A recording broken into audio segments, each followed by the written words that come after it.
It's a new day.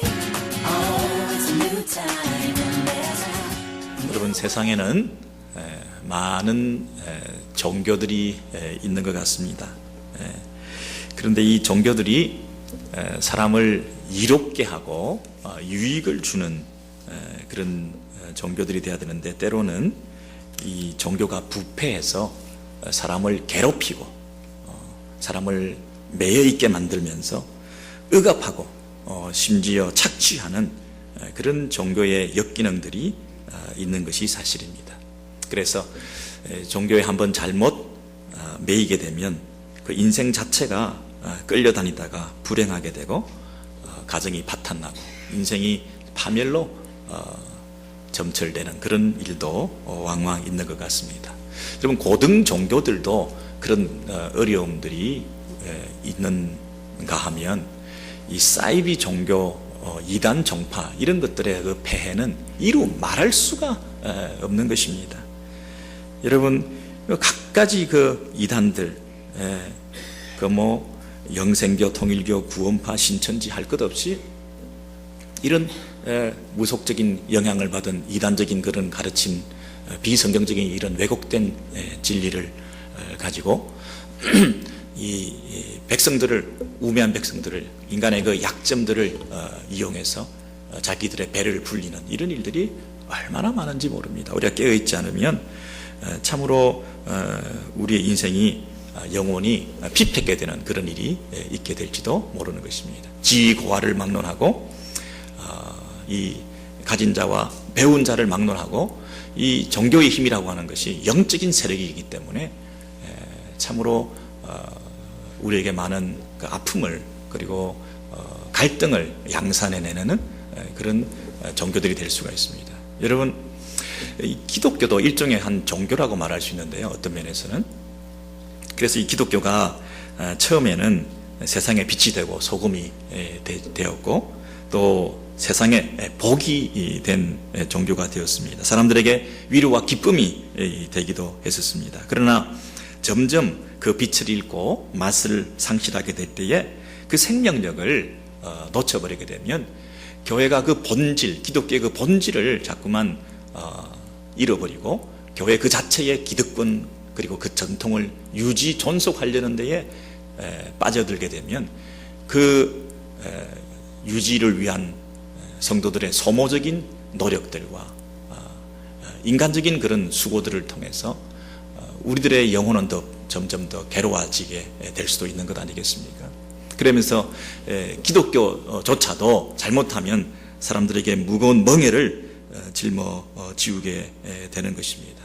소금의 역할을 해야 되는데요, 우리가 살아있어서 세상을 변화시키고 세상에 영향을 줄 수 있어야 되는데, 오히려 우리가 세상에 부담이 되고 거대한 어떤 조직과 어떤 집단으로서 골치 아픈 그런 단체로서 세상이 조롱하고 있는 이런 모습이 점점 되어 가고 있는 것은 아닌가 하는 그런 자책을 우리가 하게 되는 것입니다.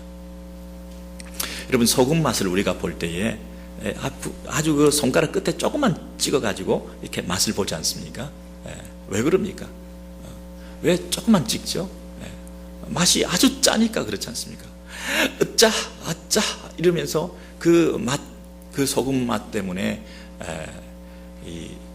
우리에게 좋은 음식의 재료가 되고 방부제 역할을 하는 그런 소금인데, 어떤 사람이 여러분 소금 맛을 볼 때 한 웅큼을 그냥 한 버켓을 그냥 바로 마셔 터부으면서 소금 맛을 보는 사람이 있겠습니까? 소금은 그 제 기능을 할 수 있는 그 역할을 우리에게 교회로서 사명을 하나님께서 주셨는데요, 요즘 이 교회가 한 웅큼이 아니라 한 트럭을 세상 가운데 쏟아 부어놔도 그 거대한 집단이 세상 가운데 아무런 짠맛을 드러내지 못하고 있다고 할 때에, 그것은 세상에 버려지는, 밟혀지는 부담스러운 쓸모없는 집단으로 우두커니 서 있는 이런 어떤 교회가 벌써 된 것이 아닌가. 여러분, 우리가 이제 제2의 제3의 종교개혁이 필요한 때가 되었다, 이런 말을 왕왕하고 있습니다. 이 시대의 교회를, 이 시대의 기독교를 향해서 이제 그 조롱과 비난의 수준이 어떤 그 비등점을 넘어서서 이제는 더 이상 기대도 없는 그런 상태에 있지 않습니까? 여러분, 기독교는 누군가의 공격에 의해서 허물어지는 것이 아니라 자체적으로 부패해서 벌써 썩어 문드러져 있지 않습니까? 이런 면에서 우리가 오늘 종교개혁주의를 맞이해서 여러분, 벌써 1517년 10월의 마지막 날, 1517년 10월의 31일에 있었던 그 종교개혁의 그 횃불을 들었던 그때, 지금 벌써 이제 내년이면 500주년이 되는 것입니다. 지금 499주년을 맞이해서 10월의 마지막 주일에 우리가 종교개혁주일로 우리가 지키고 있습니다만은, 여러분, 이 마지막 시대에 이 폐역한 세상 가운데서 한국교회가 이 세계 곳곳에 흩어져 있는 이민교회뿐 아니라 이 시대 이 미국 땅에 있는 이 교회들이 제 기능을 하지 못하고 있는, 영향력을 나타내지 못하고 있는, 간신히 선거철에나 몇 년마다 돌아오는 선거철에나 머리수, 표수가 있으니까 그 숫자 때문에 정치인들이 찾아와서 한번 굽신거려주는, 그때 한번 영향력이 마치 그것이 있는 것이냐 느껴지는 그런 정도 수준의 이 교회의 모습을 우리가 마음 안타깝게 여기면서 오늘 이 시대에 필요한 종교개혁은 무엇인가? 여러분, 과연 이 무너져가는 세상 가운데서 타락한 이 교회들 보면서 다시 갱신될 수 있을까? 다시 회복될 수 있을까? 이 자괴감이 드는 가운데서 과연 우리는 500년 전에 있었던 한 사람, 마틴 루트라고 하는 사람을 하나님께서 부르시고 그 한 사람이 짠맛을 낼 때에, 그 한 사람이 깨어 있었을 때에, 그 한 사람을 통해서 들불처럼 번져가는 온 세상 가운데 개혁의 기치를 높이 들고 정치, 경제, 사회, 문화 모든 영역에서 새로운 일들이 일어나면서 세상을 변혁시켜 나갔던 그 하나님의 거대한 역사에 처음 한 사람의 그 믿음이 표현됨을 통하여 그를 통해서 온 땅을 새롭게 했던 그 일들을 우리가 역사적인 예증으로 우리가 알고 있다면, 오늘 이 시대의 마지막 시대에 이 땅에 대해서 소망이 없다, 스스로 회복될 가능성이 없어 보인다, 자정 능력을 벌써 상실했다, 그렇게 생각하는 이 세상과 이 교회를 바라보면서도 하나님이 하시면, 저와 여러분이 그 한 사람이 되면, 저와 여러분이 짠맛을 내는 그 한 사람이 되면, 이 소수의 적은 무리가 교회로서 제 기능을 제대로 감당해 나가면 이 세상 가운데, 이 지역사회 가운데 하나님이 여전히 당신의 일을 해나가실 수가 있다 하는 그런 가능성과 당위성을 가지고 오늘도 우리가 깨어있는 하나님의 성도로서 바로 서기 위해서 이 말씀을 우리가 대하게 되었습니다. 여러분, 그 당시에 500년 전에 그 중세 시대는 벌써 1000년의 역사를 가지고 전성기를 구가하면서, 우리가 볼 때는 암흑기지만 중세 시대의 그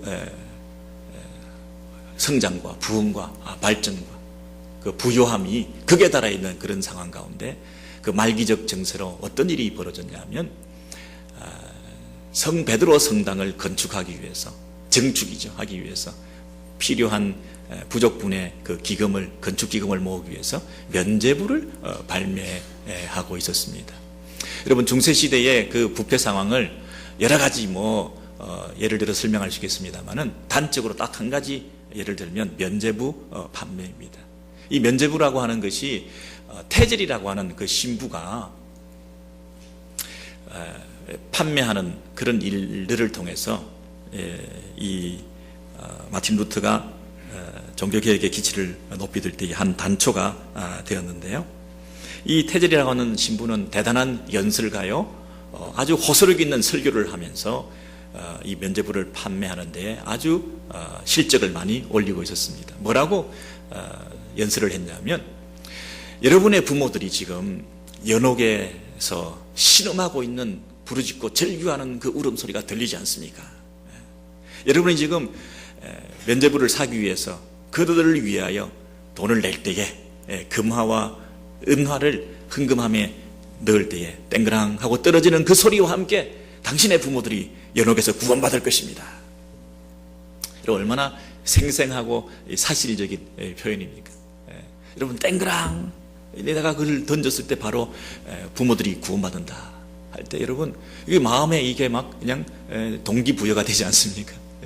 지금 제가 여러분에게 뭐 이렇게 얘기하면 아무도 뭐 따라할 사람 없겠습니다만은 아무도 안 믿겠습니다만 얼마나 순수한 그분들은 그 설교를 듣고 마음이 막 뜨거워져서 그 헌금을 하며 면죄부를 사고 그렇게 했겠습니까? 여러분 이 참 사람들이 약하죠, 그죠? 마음이 약해서 돈을 이렇게 내면 구원을 받을 수 있다. 그게 뭐 자기도 모르게 막 갖다 내는 것이죠. 이런 무당들이요 부닥거리 할 때 옆에서 막 무슨 돈을 자꾸 내라 그러잖아요. 우리가 주문해서 돈을 꺼내서 지표를 지어주고, 그죠? 지표를 지어주면 더 막 열심히 이제 해서 무당이 구두를 더 잘해가지고 그 돈을 깎는다든지 뭐 돈을 잘 안 낸다든지 그러면 효험이 떨어진다 그러잖아요. 그 효험이 떨어진다고 하면 그 또 마음이 약해져가지고 또 어떻게 잘못될까봐 또 돈을 내고 막 그러잖아요.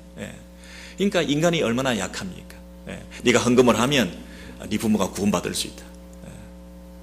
네가 내는 거에 따라서 네가 더 큰 복을 받을 수 있다. 이런 식의 그런 자극을 받을 때에 인간의 약점을 이용해서 많은 사람들이 거기에 속아서 그 당시 로마 교회들이 아주 부를 축적하고 자기들의 아성을 쌓고 자기는 기득권을 유지하는 데에 이 면죄부라고 하는 이 판매를 활용하고 있었던 것이죠.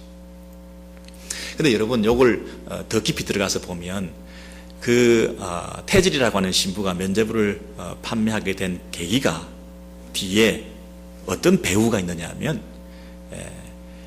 이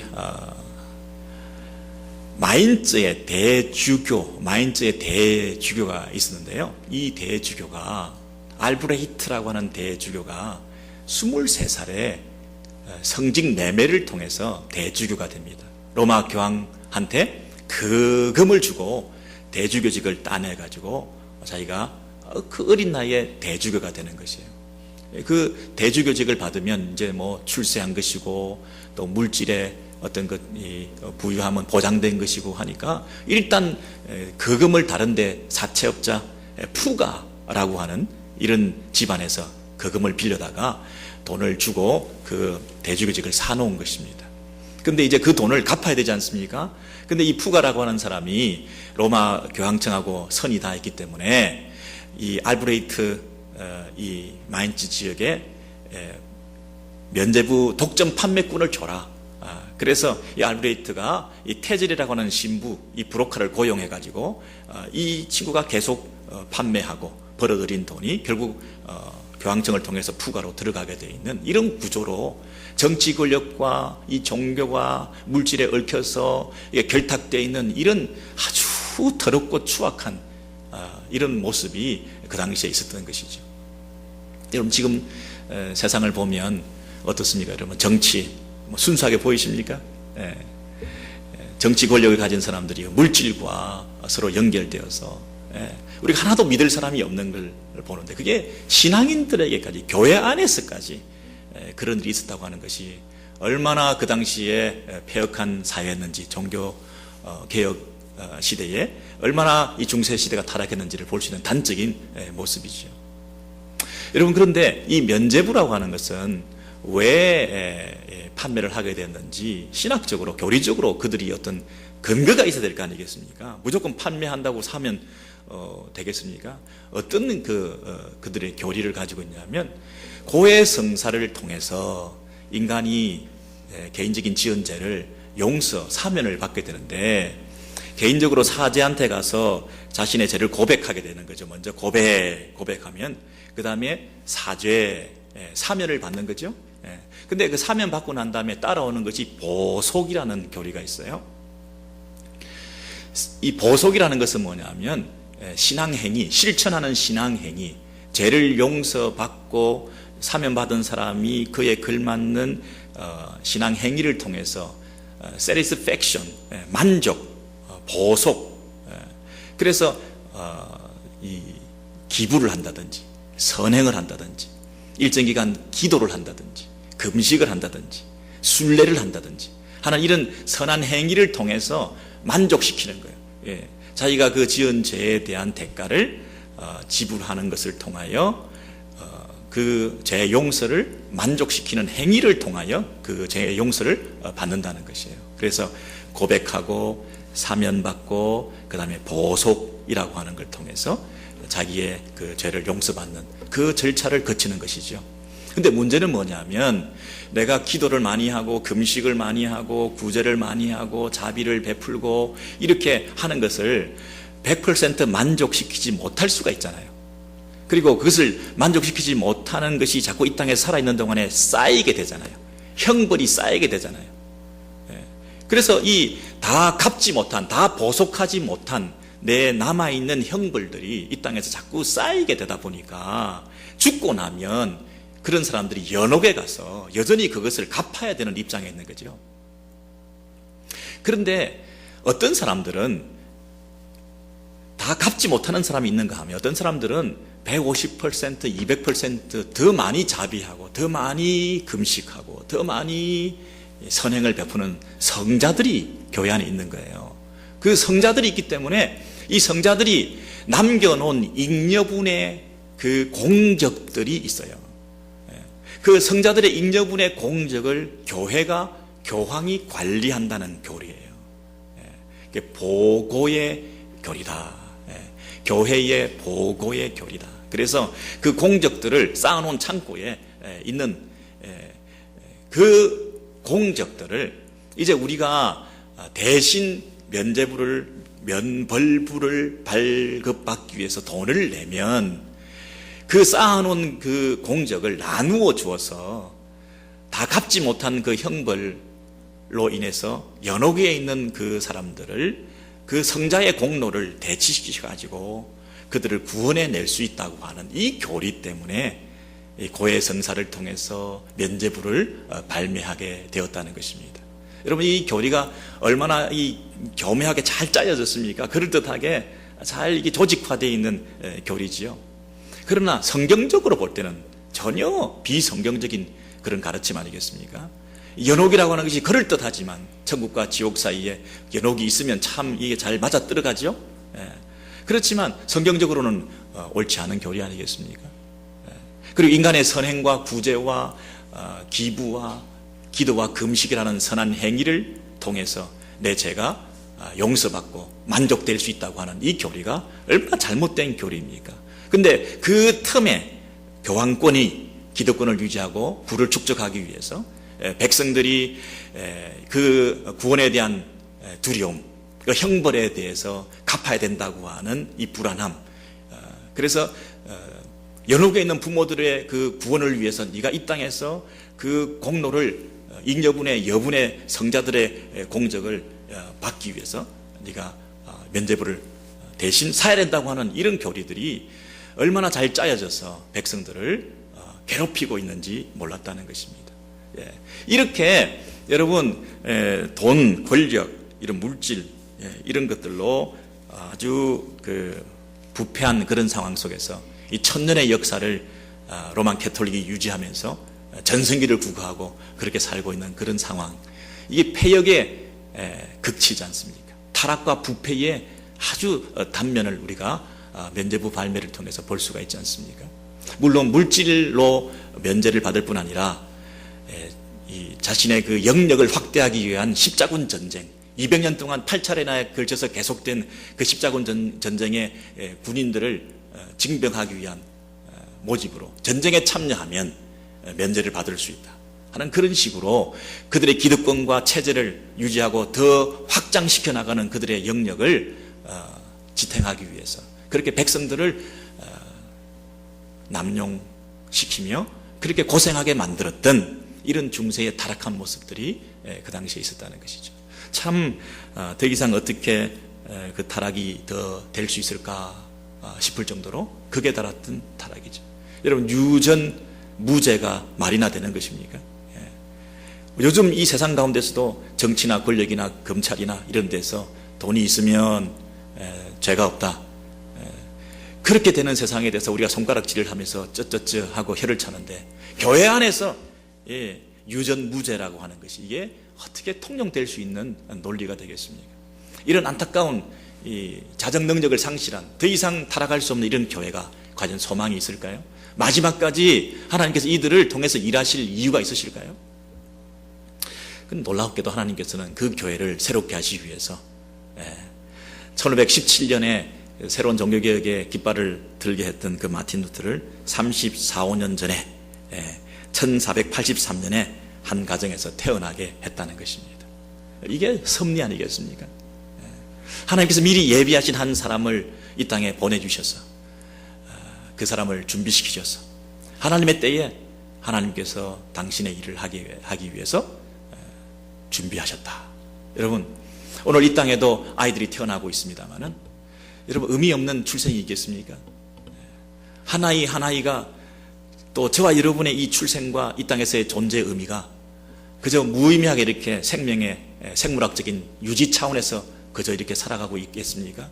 영적인 차원에서 하나님께서 여러분을 통해서 이 땅에서 일하시게끔 하시기 위해서 하나님의 뜻이 있으셔서 우리를 부르시고 태어나게 하시고 지금까지 살게 하시고 준비하게 하셨던 그런 뜻이 있지 않겠습니까? 우리 교회가 존재하는 목적이 뭐겠습니까? 하나님께서 뭔가 우리를 통해서 하시고자 하는 뜻이 있지 않겠습니까? 우리를 향하여, 우리 자녀를 향하여, 우리를 교회를 향하여 가졌던 하나님의 계획과 하나님의 부르심 앞에 우리가 순종해 나갈 때에 하나님께서 그 순종을 통해서 당신의 일을 왕성하게 해나가실 것입니다. 이런 사명의식, 하나님이 부르셨다고 하는 그런 의식, 내가 무의미하게 태어나지 않았다고 하는 하나님 앞에 부름받은 택함받은 하나님의 백성이라고 하는 사실, 이 우리의 소속감을 분명히 하게 될 때에 우리는 주를 위해서 앞으로 쓰임받게 될 줄로 믿습니다. 하나님께서 이 마틴 루터를 부르셨습니다. 태어나게 하셨습니다. 아주 신앙이 좋은 어머니 그레타라고 하는 어머니의 영향을 받으면서 아버지는 광부셨는데 아버지는 아들이 법학을 공부하고 법조계에서 일하기를 희망했습니다마는 이 루터가 어느 날 길을 가다가 친구와 가다가 옆에 벼락이 떨어져 가지고 그 무서운 벼락을 만나서 그 가운데 자기가 살아나면서 어떤 영적인 체험을 하고 그 두려움에 사로잡혔던 그가 하나님이여 나를 도우소서, 내가 수도사가 되겠습니다, 이렇게 결단했던 그 결단과 약속을 지키면서 서원해가지고 부친과 아주 심각한 갈등을 겪었지만 계속해서 그 길을 걸어갔던 마틴 루터였던 것입니다. 여러분, 제가 이번에 한국을 방문했는데 참 감사했던 것은 아버님하고 좀 대화할 수 있는, 병환 중에 계신 아버님과 대화할 수 있는 그런 시간을 좀 가졌습니다. 무엇보다도 제 기억을 다시 반추해 볼 때 좋은 추억들도 많았습니다만은 특별히 우리 부친께 감사했던 것은 제가 감히 마틴 루터와 이게 비교할 수는 없습니다만은 신학을 할 때 부친께서 권유하셨고 또 격려해 주셨고 반대하지 않으셨고 지금도 한국에 갔을 때 병환 중에서도 제가 목사인 것을 그렇게 자랑스럽게 생각하시고 고맙게 생각해 주시고 그래서 계속해서 사역을 위해서 기도해 주시겠다고 하는 그 눈물 어린 그 말씀을 들으면서 참 저 자신도 감사했고 또 하나님께 감사하는 그런 마음으로 돌아오게 되었습니다. 여러분, 이 하나님께서 부르셔서 다양한 방법으로 부족하지만 쓰시는데 여러분, 그 부르심이 있다고 하는 사실에 대해서 여러분 감격하시기 바랍니다. 각자가 신학을 하고 목회를 해야 되는 것이 아니라 여러분의 그 선자리에서 하나님께서 여러분을 택하시고 여러분을 통해서 일하시겠다고 하는 그 하나님의 그 디자이어를 여러분 갈망을 여러분 느끼시기 바랍니다. 우리 가만히 있을 수가 없습니다. 우리가 움직이셔야 됩니다. 우리가 주여, 우리가 어떻게 하면 주의 뜻대로 살겠나이까? 주여, 나를 향하신 당신의 뜻이 무엇입니까? 나를 왜 이 땅에 보내셨습니까? 나는 무엇을 위해서 앞으로 살아야 되겠습니까? 이런 질문을 하나님 앞에 드릴 때에 그 하나님께서 우리에게 더 선한 분명히 우리를 통해서 하시고자 하시는 그 일들을 보여주실 것입니다. 이렇게 하나님께서 이 마틴 루터를 부르셔가지고 그 수도사가 되게 했는데 막상 그렇게 부친하고 갈등하면서까지도 수도원에 들어와가지고 세상 명예와 욕망을 버리고 하나님과의 그 깊은 교제와 평화와 기쁨을 누리고자 그렇도록 갈망했는데 마틴 루터에게는 그 평화가 없었습니다. 수도원에서 시키는 대로 모든 규칙을 따라 다 행하고 다 지키고 했는데 그 마음에 참된 안식은 없었습니다. 얼마나 괴로웠겠습니까? 고행하는 그 육체에 학대하는 그 고통보다도 하나님과 안식할 수 없고 하나님과 평화할 수 없다는 이 사실 때문에 괴로웠던 그 시절, 모든 것을 버리고 가정을 버리고 갈등하며 수도의 길을 들어왔는데 그 속에서 진정한 기쁨이 없다는 사실이 얼마나 고뇌했겠습니까? 그렇게 고뇌하고 번민의 밤을 계속 보내고 있었습니다. 한날은 15일 동안 잠을 자지 않고 기도와 금식으로만 보내면서 그렇게 열심히 하나님과 교제하기를 원하고 하나님과 화평하기를 원했는데 오히려 더 큰 마음의 불안만 가중되었습니다. 오히려 정말 그 안에 찾아오지 않는 영적인 안식과 평안 때문에 육체적으로도 병이 들 정도로 힘든 그런 상황이었습니다. 문자 그대로 피가 나도록 육체를 학대하면서 계단을 기어오르면서 무릎으로 그렇게 고행을 했는데 진정한 기쁨은 얻을 수 없었습니다. 여러분, 그 가운데서 이 마틴 루터가 말씀을 읽을 때에 하나님의 말씀 가운데서 새로운 깨달음, 한둘기 빛처럼 새로운 해석과 새로운 말씀에 대한 관점을 통찰을 할 수 있도록 도와주셔서 그 말씀 가운데 큰 기쁨을 누리게 된 것이 오늘 로마서 1장 17절 말씀인 것입니다. 여러분, 오늘 16절 17절 한번 다시 보시면, 내가 복음을 부끄러워하지 아니하노니, 이 사도 바울이 쓴 이 말씀을 루트가 말씀을 상고하고 읽을 때에 전혀 생각하지 못했던 새로운 말씀으로 와닿게 되었습니다. 오늘 저와 여러분 가운데도 잘 아는 말씀이지만 새로운 눈을 뜰 수 있는 귀한 은혜가 있기를 원합니다. 내가 복음을 부끄러워하지 아니하노니, 이 복음은 모든 믿는 자에게 구원을 주시는 하나님의 능력이 됨이라 그랬습니다. 여러분, 복음이라는 말이 여러 번 나오죠. 내가 복음을 부끄러워하지 않는다. 이 복음은 모든 믿는 자에게 구원을 주시는 하나님의 능력이다. 여러분, 누구에게? 믿는 자에게 뭘 주신다고요? 구원을 주시는 하나님의 능력이 되는 이 복음을 내가 부끄러워하지 않겠다. 먼저는 유대인에게요, 그리고 헬라인에게로다. 그 다음에 뭐예요? 복음에는 하나님의 의가 나타나서 그랬습니다. 하나님의 의라고 하는 것이 나타났다 그랬습니다. 주어졌다. 하나님의 의가 우리에게 드러났다. 하나님의 의가 우리에게 선물로 주어졌다, 나타났다는 것입니다. 일방적으로 우리에게 주어진 것이다. 그래서 믿음으로 믿음에 이르게 하나니, 기록된 바 성경이죠. 구약 성경에 하박국 선지자의 기록에 의하면 오직 의인은 믿음으로 말미암아 살리라 함과 같으니라. 구약이나 신약이나 상관없이 우리가 사는 길은, 구원받는 길은 믿음인데, 우리가 의로워질 수 있는 것은 믿음인데, 이 믿음이라고 하는 것은 하나님의 의가 나타났다는 사실을 믿는 것이라는 거예요. 여러분, 놀라운 하나님의 의의 재발견이 있었던 것이에요.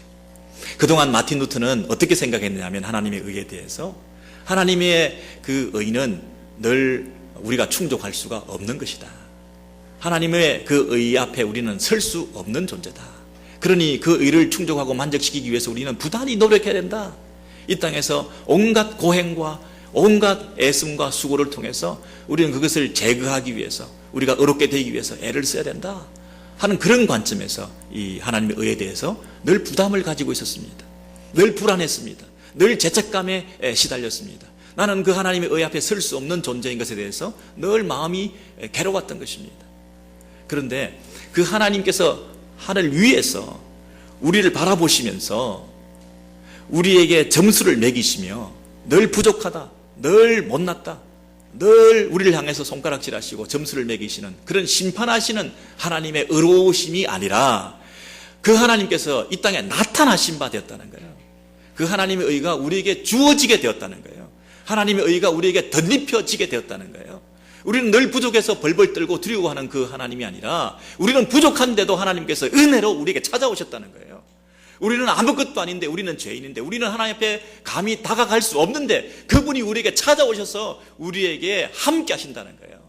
우리를 용서하시고 우리를 품어주시고, 우리는 부족하지만 예수 그리스도의 그 복음, 십자가의 죽으심과 부활을 통하여 우리를 위해서 대신 죽으시고 죄값을 지불해 주심으로 우리에게 그 의를 전가시켜 주셔서 그리스도의 그 완전한 의가 우리에게 주어져서 감히 우리는 의로운 존재가 되어서 그 하나님의 의를 선물로 받아서 우리가 하나님 앞에 의로운 존재가 됐다는 거예요. 그래서 우리는 의인이 됐다는 거예요. 우리 의인은 그것을 믿음으로 우리가 의인이 되었기 때문에 우리가 사는 길은 믿음으로 그것을 받아들이는 것 외에 할 일이 없다는 거예요. 우리가 보석의 교리에서, 연옥의 교리에서 우리가 수고하고 그 잉여분의 성자들의 그 공적을 우리가 돈 주고 주고 사야 되는 것이 아니라 우리가 기도 많이 하고 우리가 금식 많이 하고 우리가 자선을 행해서 우리의 노력을 통해서 그 하나님의 의를 득할 수 있는 것이 아니라 우리는 아무것도 할 수 있는 것이 없는데 오직 한 가지 할 수 있는 것이 있다고 한다면 그 하나님의 의를 덧입는다는 것이요, 그 하나님의 의가 주어졌다는 것을 믿는다는 것이죠. 오직 의인은 의롭게 될 수 있는 유일한 길은 믿음으로 산다는 것이죠. 오직 믿음으로 이 종교교육의 모토를 주창하면서 믿음으로 오직 은혜로 산다는 것을 깨닫게 된 것이죠. 여러분, 이 사실을 깨달았을 때 마틴 루터의 마음속에 찾아온 그 평안, 그 불안하고 두려웠던 마음속에 진정한 위로와 기쁨이 샘솟듯이 회복되어서 그 진리가 터득되고 난 다음에 그 감격에 겨워서 노래를 부르고 찬송을 부르고 이 진리를 전하기 위해서 동분서주 막 뛰어다녔던 거죠. 그 눈을 가지고 세상을 바라보니까 온 세상 가운데 이 성경을 잘못 해석하고 이 성경을 잘못 적용하고 교리가 오용되고 신학이라고 하는 미명하에 사람들을 착취하고 교회와 기독교라고 하는 이름으로 이 종교가 부패해서 사람들을 억압하고 있는 이 세상을 바라보면서 마음에 들끓는 이런 안타까움을 가지고 바른 진리를 선포하기 위해서 이 진리의 말씀에 사로잡혀가지고 자기가 부단히 뛰어다니면서 글을 쓰고 책을 쓰고 강연을 하고, 여러분, 그래서 1517년 10월 31일에 10월의 마지막 날에 1517년 10월 31일에 이 면죄부 판매의 부당성에 대해서 95개조의 질문서를 써가지고 비텐베르크 성당 문 앞에 딱 붙인 거죠. 여러분, 이 마틴 루터는 처음부터 자기가 무슨 종교개혁을 하겠다고 자기가 대단한 세계사의 큰 인물이 되겠다고 그렇게 낯선 분이 아니에요. 처음부터 종교개혁을 하겠다고 하는 분이 아니에요. 이 깨달은 이 말씀, 인간의 노력과 선행과 면죄부를 삼을 통해서 죄를 해결받고 벌을 면할 수 있다는 게 아니라 하나님의 의로 주어진 이 하나님의 선물로 주어진 하나님의 의에 대해서 믿음으로 구원받고 의롭게 된다는 사실에 대해서 그들에게 면죄부 판매의 부당성에 대해서 질문을 해서 붙인 것에 불과했어요. 그러나 그것이 온 세상에 들불처럼 번져가지고 온 유럽 사회, 온 세상에서 이 종교개혁의 그 거대한 바람이 불게 된 것이죠. 하나님께서 한 사람 진리를 깨닫고 그 진리에 굳건히 있어서 양심을 속이지 않고 하나님 앞에 바로 서 있었던 이 한 사람을 통하여, 여러분, 한 사람이 과연 해낼 수 있을까? 이미 폐역하고 완악한 세상 가운데서 이 세상은 기울었는데, 자정 능력을 상실했는데 깨끗하게 될 수 있을까? 여러분, 하나님께서 한 사람을 통해서 그 세상을 새롭게 하시고 교회를 갱신시켰다고 하는 사실을 생각할 때 오늘 이 시대도 우리가 소망이 있구나. 한국 땅도 소망이 있구나. 미국 땅도 소망이 있구나. 우리 교회도 소망이 있구나. 우리 가정과 우리 자녀들에게도 소망이 있구나. 남편과 아내 사이에도, 이 부모와 자녀 사이에도 이 거리감과 간격과 영적인 이 이탈과 서로 일치하지 않는 신앙의 이런 갈등 속에서 정말 내가 바로 쓰면, 내가 바로 하나님 앞에 바로 쓸 때에 우리 가운데도 갱신과 회복의 역사가 있을 수 있겠구나.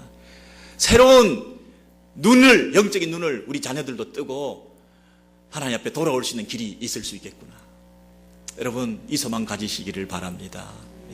이 마틴 루터가 이런 활동을 하고 다니니까 얼마나 그것이 눈에 가시였겠습니까? 기득권 세력들은 로마 교황청에서 난리가 났습니다. 저놈 잡아들이라고. 책을 불살하라, 파문시켜라. 이런 파문이라고 하는 것은 그 종교적인 어떤 선언이 아니라 파문당한 사람을 죽여도 살인죄로 성립되지 않은 그런 시대였기 때문에 이건 이미 죽은 목숨이나 마찬가지죠. 그래서 어느 날 브롬스 시의회에 출두 명령을 받게 되었습니다.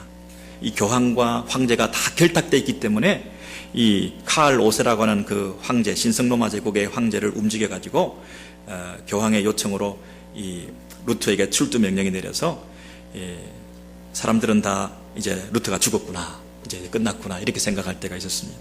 동료들은 가면 죽는다고 절대 가지 말라고 만류했지만 루터가 이렇게 말했습니다. 마귀들이 브롬스에 있는 집들의 그 지붕 위에 기왓장들처럼 많이 있다 할지라도 나는 믿음으로 가겠노라 하고 분연히 일어나게 되었습니다. 그 브롬스를 향해서 출두 명령을 받고 가는 때에 불렀던 노래가 자기가 지었던 내주는 강한 성이요, 이 찬송을 부르며 갔다고 하는 것입니다. 여러분, 1521년 4월 16일에 그 국가와 교회 권력에 맞서서 오직 진리 하나만 붙들고 한 사람이 용기 있는 행진을 해나갔던 그 모습, 그 장관을 한번 생각해 보십시오. 온 거대한 부패한 세력에 맞서서 말씀에 붙잡혀서 한 사람이 그 행진을 하고 있다. 여러분, 아브라함이 갈 바를 알지 못하고 온 세상을 향하여 하나님께서 부르시는 그 부르심에 모든 아비와 친척과 권력과 모든 형제들을 떠나가지고 하나님 앞에 부름받아서 떠났던 그 한 사람의 믿음의 한 걸음 영적 거보가 이 세상에 놀라운 변화를 일으킬 수 있었던 것처럼, 여러분, 힘들고 어렵지만 저와 여러분이 오늘 이 시간 주의 부르심 앞에 영적인 한 걸음, 한 발자국을 믿음으로 내디딜 때에 그 거보가 저와 여러분을 살리고 우리 교회를 살리고 여러분의 자녀들을 살리는, 신앙으로 우리를 새롭게 하는 영적인 갱신의 운동이 벌어지는 그런 놀라운 첫걸음이 될 줄로 믿습니다. 종교에 가겠다고, 세계사의 인물이 되겠다고 이렇게 일이 크게 벌어질지 몰랐지만 한 걸음, 그 행진, 믿음의 찬양을 부르면서 내주는 강한 성이요, 우리 주님만 신뢰하면서 내디뎠던 그 한 걸음, 그 한 걸음이 하나님께서 귀히 보시고 그를 통해서 놀라운 일을 일으켜 주셨다는 것 아니겠습니까? 그 건물 안에 들어갔을 때에 장관이었습니다. 그 많은 사람들이 한 사람을 주시하고 있었습니다. 황제가 카로세가 가운데 앉아서 지켜보는 가운데 회의장에 들어서서 제국의 6명의 선 제후들과 24명의 공작들과 8명의 후작들과 세상 권력들과 함께, 그리고 거기에 결탁했던 이 교황 세력들, 대주교 30명, 수도 원장들, 이런 사람들이 모두 합쳐서 206명의 모든 그 교회와 세상의 권력자들이 자리를 차지하고 앉은 가운데 그 장엄하고 분위기가 엄숙한 상황 속에서 이제 신문이 시작되었습니다. 루터의 책들을 놔두고 이렇게 황제가 물었습니다. 이 책이 너의 책이 맞느냐? 네, 맞습니다. 이 책에 기록된 내용들, 로마 캐톨릭 교회가 승인하지 않는 이 모든 교리들을 네가 취소할 수 있느냐? 너의 가르침을 철회해라. 오직 의인은 믿음으로 살리라.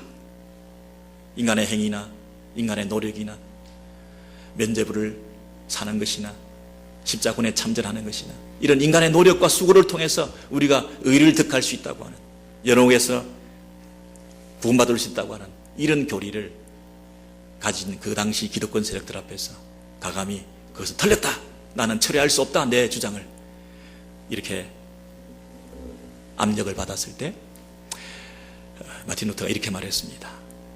하루만 시간을 달라. 기도하고 마음을 추스리고 또 그 마음속에 생겼던 갈등과 두려움을 해결하고 그 다음날 다시 그 자리에 와서 내가 아무리 생각해봐도 내가 이 말을 할 수밖에 없다. 뭐라고 말했습니까? 내 양심은, 나의 양심은 하나님의 말씀에 붙잡혔습니다. 여러분, 내 양심은 하나님의 말씀에 붙잡혔습니다. 그러면 여러분, 양심이 센 건가요? 말씀이 센 건가요? 나도 양심을 가지고 있는데 이 양심이라고 하는 것이 하나님의 말씀에 사로잡혔다는 거예요. 그래서 나는 이 하나님 말씀에 사로잡힌 이대로 나는 순종할 수밖에 없습니다. 나는 어찌할 수가 없습니다. 내가 아무리 생각해보고 하루를 벌어보고 기도해봤는데, 아무리 갈등하고 아무리 수고하고 아무리 애를 써봤는데 내가 어떻게 할 수가 없다는 거예요. 나도 남들 어떻게 할 수가 없습니다. 이렇게 얘기를 한 거예요. 왜? 내 양심이 하나님 말씀으로 말미암아 사로잡혔기 때문에 내가 어떻게 할 수가 없다는 거예요. 나는 그 말씀에 사로잡힌 양심을 따라 나는 순종할 수밖에 없습니다. 이것이 위험한 길이고 세상에서 가장 잘못된 결정을 한 것이라 할지라도 이것이 오히려 가장 잘한 선택이 될 것입니다. 내가 하나님 말씀대로 이 순종해서 가는 이것이야말로 가장 덜 위험한 일이고 내 인생에 가장 덜 불안한 일이 될 것입니다. 여러분, 우리는 불안한 일이 많고 위험한 일이 많기 때문에 그 위험과 그 불안을 떨쳐내기 위해서 우리는 하나님 말씀을 저버릴 때가 많습니다. 그 환경적으로 불안하고 위험한 상황을 극복하기 위해서 우리는 눈을 감고 하나님 앞에 익스큐즈 할 때가 있습니다. 그러나 이 마틴 루스는 뭐라고 얘기를 했다고요? 이것이 가장 위험한 길이 아닙니다. 하나님 말씀 따라 사는 길이. 이것이 가장 인생이 불안하지 않는 길입니다. 그러면서 마지막에 뭐라고 했죠? 하나님이여, 내가 여기 섰나이다. 나를 도우소서. 여러분, 그 많은 사람들이 있는데요, 세상 권력에 의지하지 않고 오직 한 분 앞에 내 양심을 사로잡고 있는 하나님의 말씀, 그 말씀의 주인 되시는 그 하나님 앞에 내 인생을 맡기면서, 하나님, 내가 여기 서 있나이다. 내가 당신을 향하여 여기 서 있나이다. 나를 도우소서. 그분께만 내 믿음과 내 신앙을 고백하며 나아갔다는 것입니다. 여러분, 하나님 말씀에 사로잡혔다는 것이죠. 여러분, 세상 사람들은요, 다 죄책감을 누구나 가지고 있습니다. 그래서 이 하나님 앞에서 가지고 있는 이 죄의식을 청산하고 둔화시키기 위해서 자기 신념을 개발합니다. 자기 양심을 극대화합니다. 이데올로기를 개발합니다. 철학을 양산해냅니다. 여러분, 신념처럼 가지고 있는 자기 주장을 가지고 하나님의 말씀을 등한히 할 때가 있습니다. 내 신념을 고집하면 하나님이 뭐라고 얘기하시든지 상관없이 내가 그 믿음으로 내 신념을 따라 사는 것이 옳다고 주장하는 사람들도 많이 있습니다. 그것이 속고 있는 거죠. 선을 행하면 되는 거다. 남을 해롭게 하지 않으면 되는 거다. 내가 뭐 잘못한 게 있냐? 이만하면 거룩하게 살한 것이지. 하면 된다. 하면 안 될 일이 있느냐? 하늘은 스스로 돕는 자를 돕는다. 하늘도 어쩔 수 없어. 내가 해야 되는 거지. 돈이 최고지. 내가 나를 믿어야지. 누구를 믿어? 여러분, 인생을 살아가는 자기 좌우명과 자기 신념 체계를 가지고 하나님 앞에서 제 의식을 상쇄시킬 수가 있습니다. 하나님 앞에서 어떻게 바르게 살아야 되는 부분에 대해서 양심을 속일 수가 있습니다. 어떤 사람은 내 양심을 따라 산다고 큰 소리 칠 때가 있습니다. 그러나 이 양심조차도 변질되고 이 양심조차도 왜곡되고 재성에 물들어 있는 내 양심인 것을 우리가 알아야 되지 않습니까? 그런데 이 양심이 하나님 말씀에 사로잡혀 있을 때에, 하나님 말씀이 나를 사로잡고 있을 때에 그 하나님의 말씀 따라 내가 산다는 것입니다. 이것이 종교개혁의 정신입니다. 종교개혁은 여러분 뭘 파괴하고 개혁하고 부수고 뭐 이러는 것이 아니라 하나님의 말씀에 사로잡히는 것입니다. 내 양심이. 여러분, 무슨 체험을 하는 게 아닙니다. 무슨 뭐 죽은 어머니가 나타나서 말씀해 주시기 때문에 그걸 믿기로 했다는 이런 거 아닙니다. 예? 이런 하나님의 기록된 말씀이 내 양심을 사로잡아서 그 말씀이 나를 붙잡고 있기 때문에 그 말씀에 붙잡힌 바 되어서 내가 살아가는 내 삶, 이것이 종교개혁의 첫 출발입니다. 마틴 루터는 그 거대한 세력들 앞에서 한 사람, 나를 사로잡고 있는 하나님 말씀에 붙잡혀서 그 말씀대로 순종하기로 결단한 것입니다. 나는 어쩔 수가 없습니다. 내가 할 수 있는 도리가 없습니다. 왜? 나를 사로잡고 계신 하나님 말씀이 있기 때문에. 여러분, 로마서 1장 17절에 그 깨달은 말씀, 그 진리를 터득하고 그 통찰을 통하여 하나님의 의에 대한 재발견을 통하여 우리가 믿음으로 어렵게 된다는 그 사실을 깨달았을 때에 그 세상 가운데 암흑천지에 뒤덮여 있었던 그 신학과 교리와 그 타락하고 부패한 그 깊은 그 세상의 그 추함과 더러움 속에서 종로를 하고 있던 그 세상을, 그 백성들을, 그 성도들을, 그 교회를 일깨우는 유일한 하나님의 수단이 되었던 것처럼 오늘 이 시대도 하나님의 말씀만이, 진리만이, 솔라 스크립투라, 오직 성경만이 하나님이 일하시는 유일한 수단이요 방법이 되는 줄로 믿습니다. 그 말씀이 우리를 사로잡을 때에 그 말씀에 사로잡혀서 우리가 살아가는 순종의 삶을 통해서 지금도 하나님께서는 일해 나가실 것입니다. 다른 체험에 근거하지 마시고 다른 세상에 눈 돌리지 마시고 내가 살겠다고 내가 두려워하지 않는, 내가 위험하지 않는, 내가 불안해하지 않는 그런 진지를 구축하고 그 안전지대를 추구하며 살아가는 인생이 아니라 불안하고 위험하지만 하나님 말씀에 근거해서 살아가는 인생이 될 때에 우리 가정과 우리 교회와 우리 자녀들과 이 세상과 이 나라를 우리가 책임지는 이 마지막 세대의 하나님의 도구들이 될 줄로 믿습니다.